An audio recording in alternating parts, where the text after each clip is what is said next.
बिस्मिल्लाहिर्रहमानिर्रहीम। अस्सलाम वालेकुम students, welcome back to YouTube channel. आज के लेक्चर में हम लोगों ने अपना एक्सरसाइज 3.3 का क्वेश्चन नंबर 3 करना है, मीन प्रोपोर्शनल क्वेश्चंस।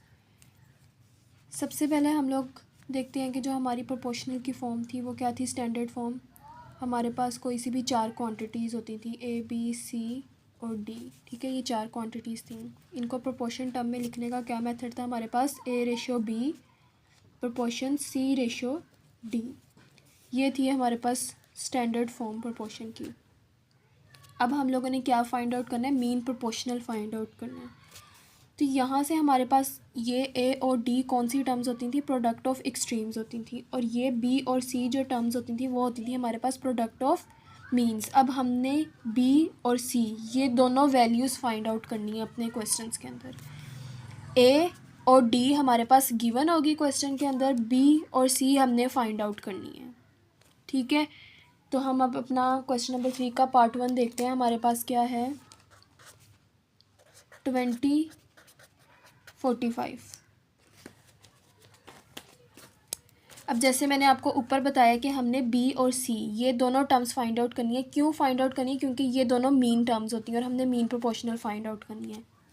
20 और 45 ये दोनों किन की वैल्यूज़ हैं, ए की वैल्यू है और डी की वैल्यू है। 20 ए है और 45 डी है, तो इनको लिखते हैं हम। 20 बी हमने फाइंड आउट करना है, तो वो क्या हो जाएगा हमारे पास, एक्स हो जाएगा। इसी तरह प्रोपोर्शन सी भी हमने फाइंड आउट करना है, एक्स हो जाएगा। और डी की टर्म क्या आ जाएगी, 45। ये दोनों हमने ऐसे क्यों लिखे, एक्स प्रोपोर्शन एक्स, ये दोनों हमने इसलिए लिखे क्योंकि उसने आपको फाइंड आउट करने के लिए कहा है मीन प्रोपोर्शनल फाइंड आउट करनी है, और ये दोनों टर्म्स हमारे पास किसकी हैं, मीन की हैं। अब नेक्स्ट फार्मूला में पुट कर देंगे, product of means is equals to product of extremes. तो प्रोडक्ट ऑफ मीन्स के आपके पास x multiply by x is equals to product of extreme 20 multiply by 45। Then इन दोनों को मल्टीप्लाई करवाओगे तो आपके पास क्या आ जाएगा, x का square is equals to 20 multiply by 45 900। ठीक है, अब यहाँ पे हमारे पास x स्क्वायर है, क्योंकि हमने x की वैल्यू फाइंड आउट करनी है, तो इस स्क्वायर को हमने क्या करना है, फिनिश करना है। तो स्क्वायर को ख़त्म करने के लिए क्या करेंगे, taking square root on both sides, x square is equals to 900। यहाँ से ये कट हो गया तो क्या आ गया, x इज इक्वल्स टू 900 का स्क्वायर रूट लेंगे तो हमारे पास क्या आएगा, 30। ठीक है, तो प्लस माइनस 30 ये हमारे पास x की वैल्यू आ गई, यानी कि 30 हमारे पास मीन प्रोपोर्शनल टर्म आ गई, एक दफ़ा प्लस में और एक दफ़ा माइनस में।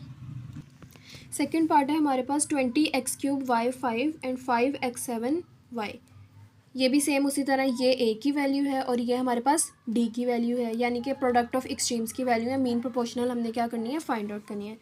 तो इनको राइट कर लेते हैं, x³ y5 ratio x ratio 5x7 y। फॉर्मूले में पुट कर देते हैं, x multiply by x is equals to 20x³ y5 multiply by 5x7 और y। ठीक है, उसके बाद यहाँ से x स्क्वायर हो जाएगा और 20 मल्टीप्लाई बाई 500, और यहाँ से आपने अब x और y को भी जो पावर्स हैं उनको भी ऐड अप कर लेना है। तो 7 10 और y 6। अब यहाँ से हमने क्या करना है, अपनी x स्क्वायर है, x स्क्वायर को ख़त्म करना है और यहाँ से इसकी वैल्यू निकालनी है। तो क्या कर लेंगे, टेकिंग स्क्वायर रूट ले लेंगे on both sides.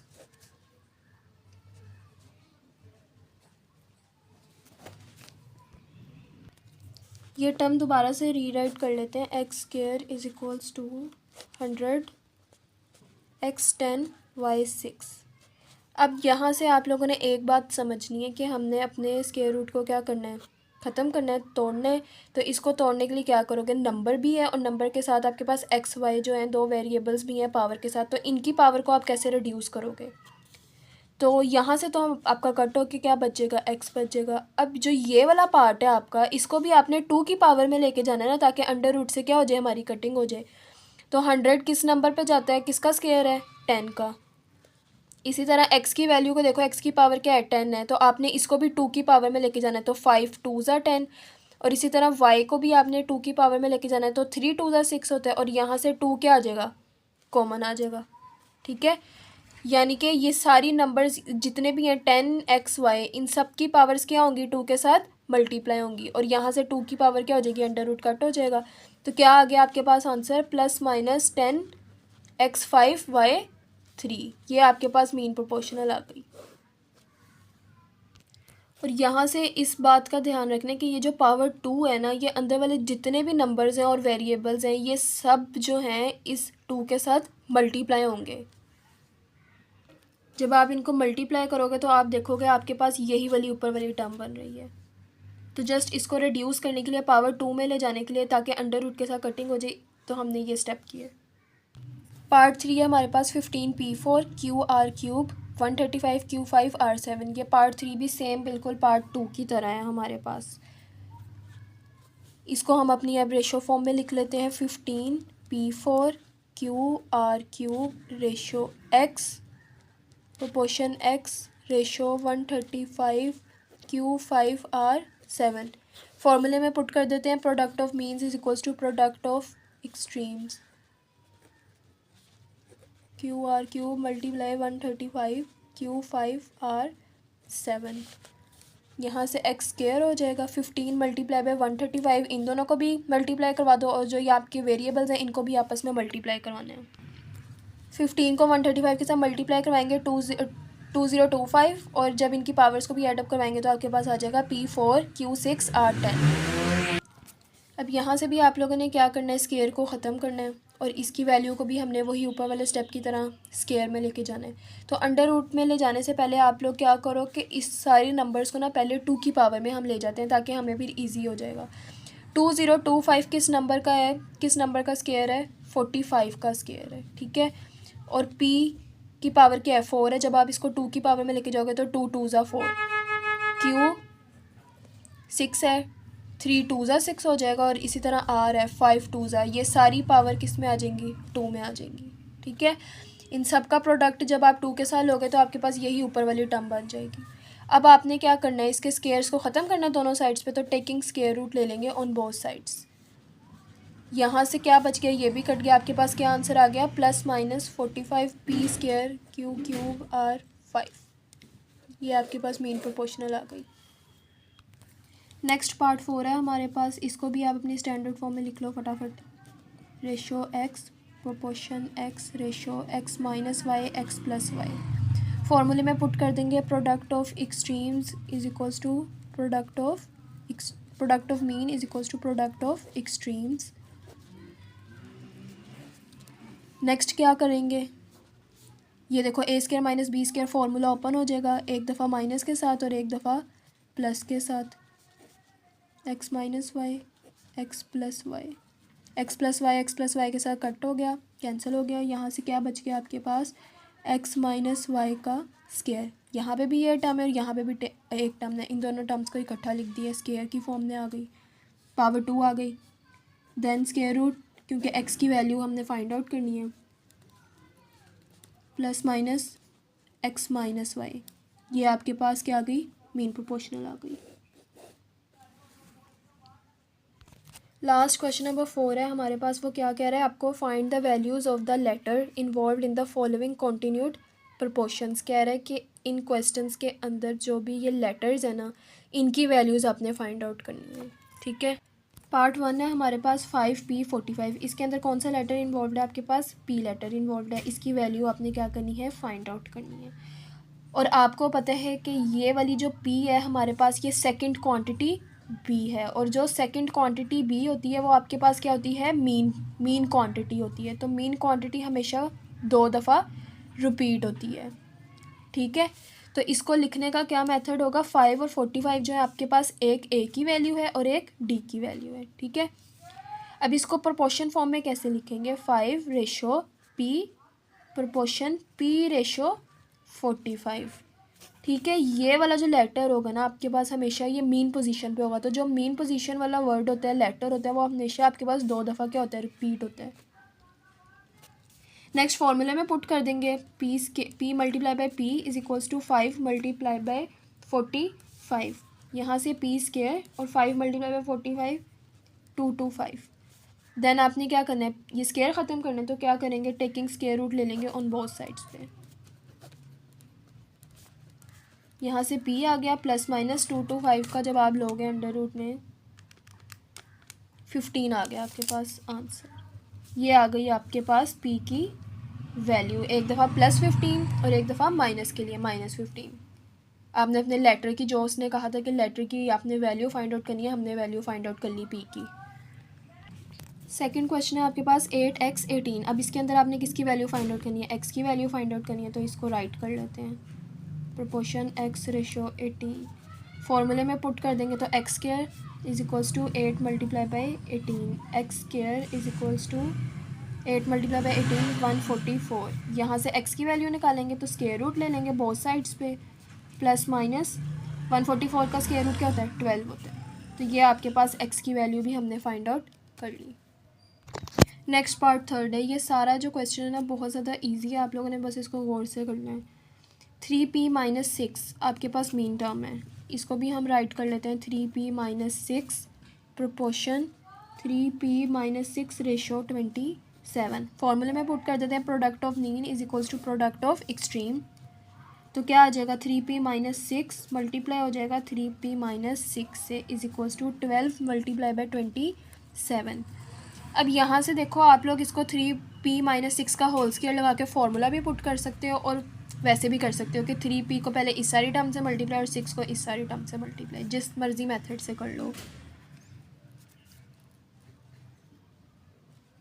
9p square minus 18p minus 18p plus 36, ठीक है। और 12 मल्टीप्लाई बाई 27 करेंगे तो आपके पास आ जाएगा 324। नेक्स्ट 9p स्क्वायर ऐसे ही आ जाएगा, इन दोनों को सॉल्व करेंगे -18p minus 36p plus 36 is equals to 324। अब नेक्स्ट क्या करेंगे कि ये जो आपके पास कांस्टेंट टर्म है इसको उठाकर इधर ले आएंगे, -324 इज इक्वल्स टू 0। अब इन दोनों कांस्टेंट टर्म को सॉल्व कर देंगे तो आपके पास जो वैल्यू आ जाएगी वो आएगी -288 इज इक्वल्स टू 0। अब देखो आपने इस टर्म को मज़ीद सिंप्लीफाई करना है, तो आप देखो इसके अंदर से कुछ कॉमन आ रहा है। ये सारे नंबर्स किसी टेबल पर जा रहे हैं, 9 पर जा रहे हैं। तो आप यहाँ तो 9 को कॉमन निकाल लो, तो फिर 9 दूसरी साइड पे जाके 0 से क्या हो जाएगा डिवाइड हो जाएगा और वो सारी टर्म 0 हो जाएगी। नहीं तो इस सारी टर्म को डिवाइड करवा लो 9 के साथ। तो हम इस सारी टर्म को कॉमन निकाल लेते हैं। 9 अंदर बच गया p स्क्वायर -4 -288 32 पे जाता है, p भी आना है यहाँ पे इज इक्वल्स टू 0। अब ये 9 इसके साथ आके डिवाइड हो जाएगा, ठीक है। तो क्या टर्म बचेगी आपके पास जो पीछे बचेगी। अब हम लोगों ने यहाँ पे मिड टर्म ब्रेक करेंगे इसको सिंप्लीफाई करने के लिए। तो आपको ऐसा दो नंबर्स चाहिए जिनको मल्टीप्लाई करवा के 32 आए और -4p आए। तो वो कौन से दो नंबर्स हैं, 8 और 4। p square -8p plus 4p -32 is equals to 0। यहाँ से p कॉमन आ जाएगा, p -8 plus 4p -8 is equals to 0। p -8 और p plus 4 is equals to 0। यहाँ से p की वैल्यू एक दफ़ा -8 के लिए सॉल्व करनी है और एक दफ़ा प्लस के लिए सॉल्व करनी है। तो एक दफ़ा आ जाएगा p इज़ इक्वल्स टू 8 और एक दफ़ा आ जाएगा p इज़ इक्वल्स टू -4। तो p की क्या वैल्यूज़ आपकी आ गई आपके पास 8 और -4। ये पार्ट भी सेम जो है पार्ट 3 की तरह है, इसको भी फटाफट से हम लोग अपनी स्टैंडर्ड फॉर्म में कन्वर्ट कर लेते हैं। m-3 रेशो 28 फॉर्मूले में पुट कर देंगे,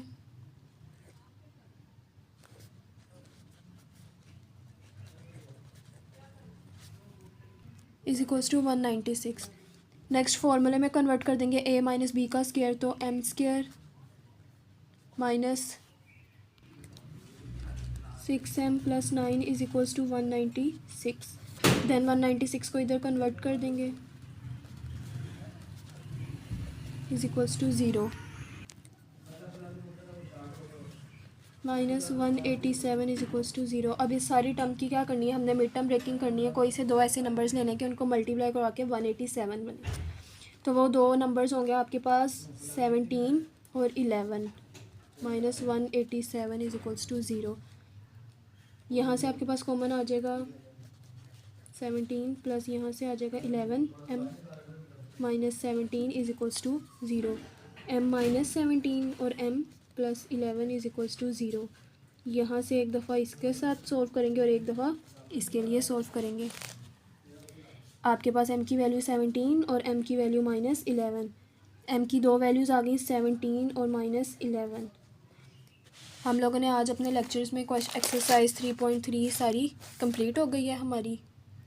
कल के लेक्चर में इंशाल्लाह 3.4 स्टार्ट करेंगे।